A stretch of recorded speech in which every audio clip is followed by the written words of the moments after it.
खलिस्तान जिंदाबाद फोर्स या दहशतवादी संघटनेनं प्रयागराज कुंभमेळ्यादरम्यान झालेल्या सिलेंडर स्फोटानंतर लागलेल्या आगीची आणि तिच्या घटनेची जबाबदारी स्वीकारली आहे। संघटनेनं याबाबत काही माध्यम संस्थांना ईमेल पाठवलाय, ज्यामध्ये हा पिलीभीत बनावट चकमकीचा बदला असल्याचं म्हटलंय। हा स्फोट म्हणजे सीएम योगींना दिलेला इशाराच आहे, ही सुरुवात आहे असं म्हटलं गेलंय।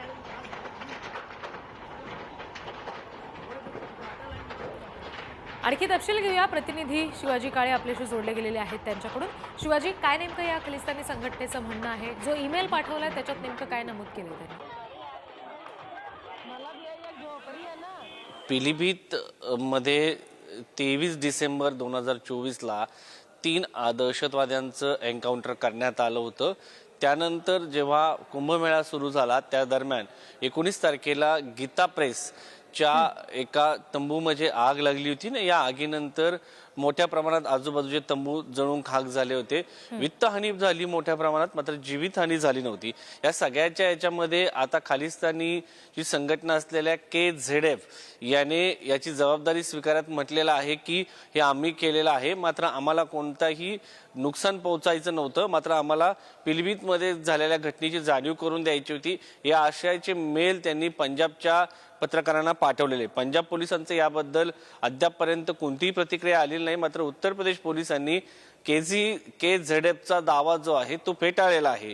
कारण ही घडलेली जी घटना होती, गीता प्रेसमध्ये चहा तयार करताना अचानक गॅसची लिकेज झाला आणि आग लागली असं सांगण्यात येत आहे। अद्यापपर्यंत या सगळ्या प्रकरणामध्ये उत्तर प्रदेश पोलीस तपास करीत आहे। जेव्हा या सगळ्या प्रकरणामध्ये जर खरंच बाहेरच्या दहशतवादी संघटनेचा जर हात असेल तर नॅशनल इन्व्हेस्टिगेशन टीम NIA जी आहे ती तपास करेल आणि त्यामध्ये जर काही अशा प्रकारचं जर आढळलं तर पाहिलं जाईल। एकंदरीत अशा पद्धतीने कुंभमेळ्यामध्ये एक भीतीचं वातावरण निर्माण करण्यासाठी देखील हा मेल पाठवला असेल का अशी देखील शंका आता व्यक्त केली जात आहे।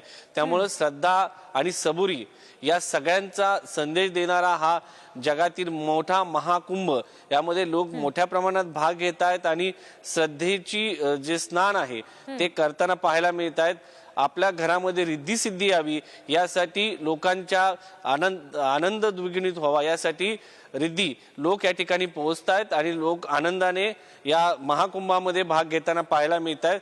KZFच्या या धमकीच्या पुढे कुठलाही फरक जो आहे लोकांच्या भाविकांच्या या सगळ्या उत्साहामध्ये आनंदामध्ये या महाकुंभाच्या पर्वामध्ये पाहायला मिळत नाही। लोक आनंदाने अजूनही लाखो भाविक प्रत्येक दिवशी गंगेमध्ये आपलं स्नान जे अमृत स्नान करायला या ठिकाणी पोहोचत आहेत। तर आणि सगळ्यात विशेष म्हणजे आज तर योगी आदित्यनाथ या ठिकाणी कॅबिनेटची बैठक घेत आहेत। सर्व कॅबिनेटचे मंत्री या ठिकाणी प्रत्यक्ष तिथे स्नानासाठी सुद्धा उपस्थित राहणार आहेत शिवाजी। त्यामुळे आता खलिस्तानी संस्थेकडून दिला गेलेला जो काही इशारा आहे तो आणि त्याचबरोबर आता योगी यांचं तिथे येणं, या सगळ्याचा नेमकं कशा पुढे पद्धतीनं हे प्रकरण घडते हे पाहावं लागेल। धन्यवाद दिलेल्या तपशिलांसाठी।